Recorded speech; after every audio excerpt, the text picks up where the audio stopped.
look like I'm crazy when I wake up. I don't know, I have that like demeanor. Like I look like I'm a totally different person when I wake up. Anyways, I pulled out the camera earlier. I was gonna record why I ended up canceling this order right here and switching to looking at this trade idea that we executed upon.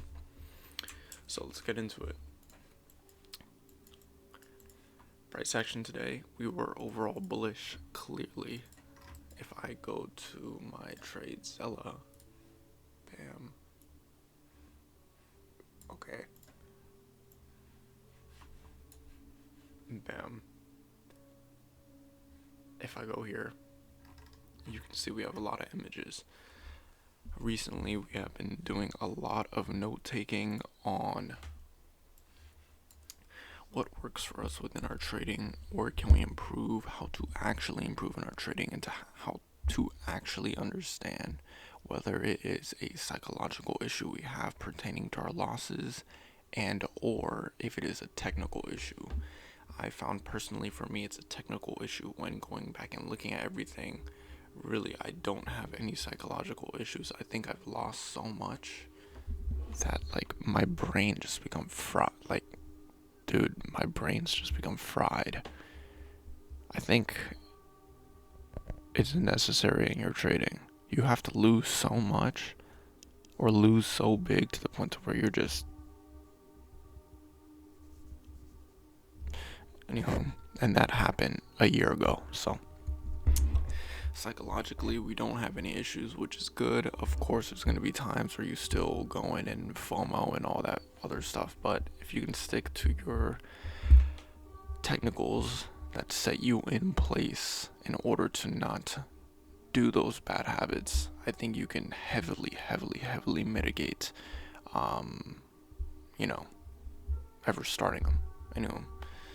So a few things I've been focusing on recently is the 5 foundational levels. These 5 foundational levels are the main foundations in any trading strategy: bias, narrative, context, entry, and risk management. Bias, where's your draw liquidity? Narrative, how are you going to get there? Context, what PD arrays or area of confluence are you going to use in order to go into looking for a trade entry? And then your risk management aspect of it.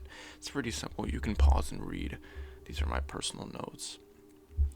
When going in today, it being the first trading day I've traded in a while, to be honest. In a while, I mean like a few days.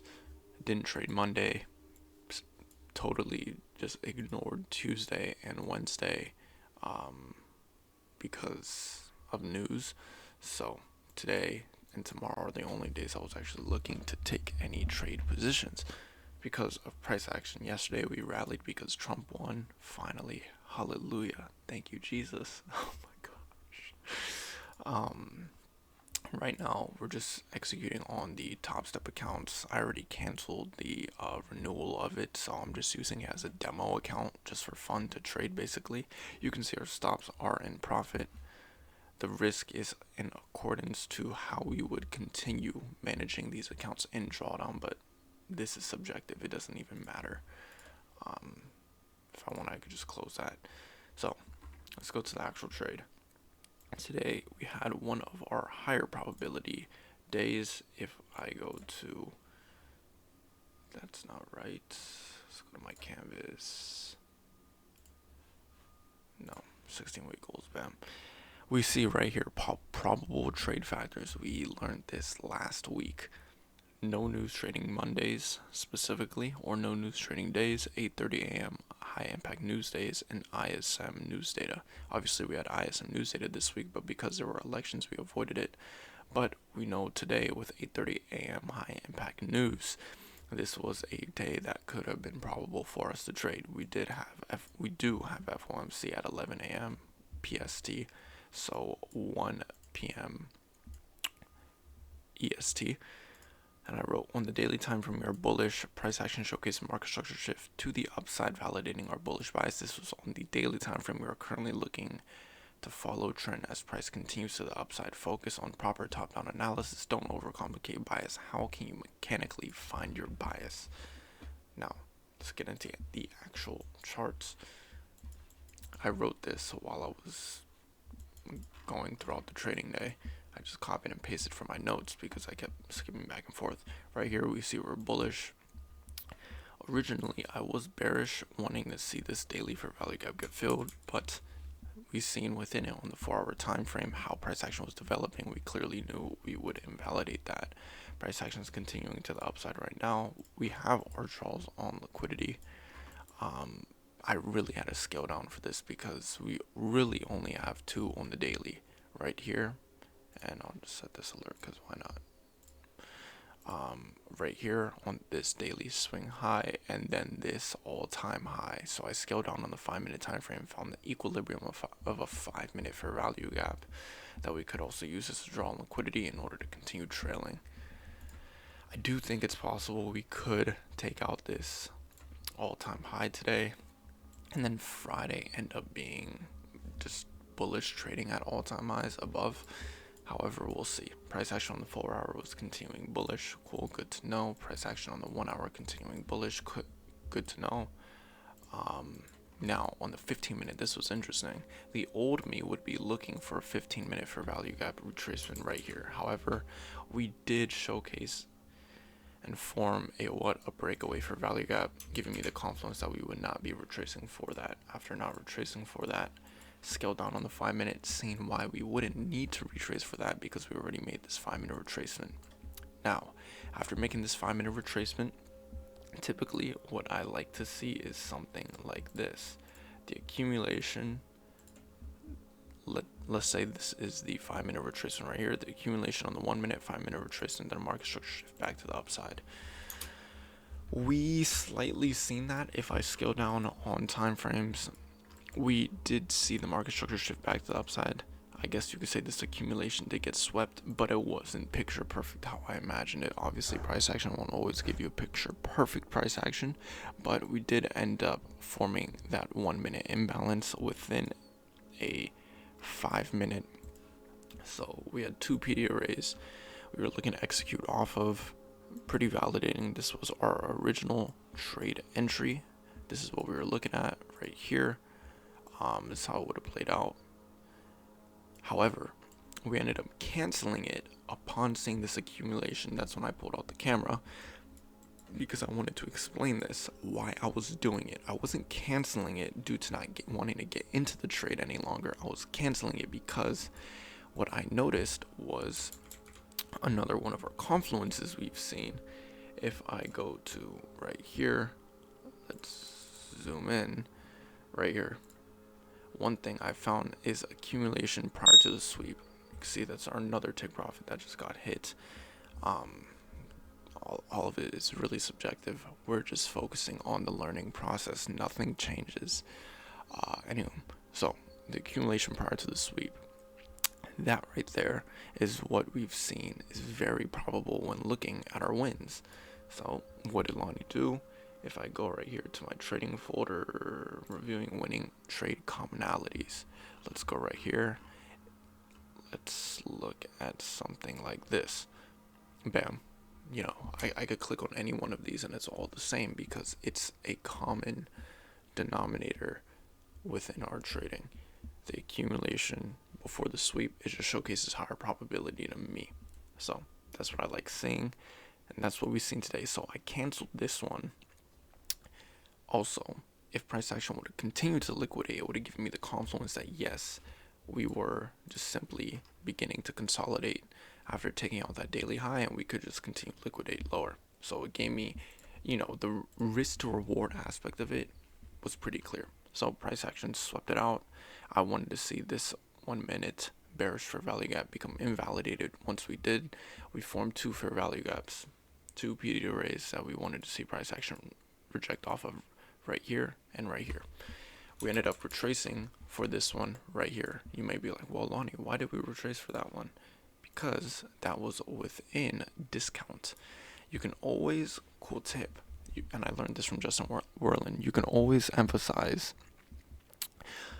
the PD array within discount, because that's likely to be retraced into due to it, being within discount, right? But I wanted to see my retracement into the first 1 minute imbalance of the equilibrium.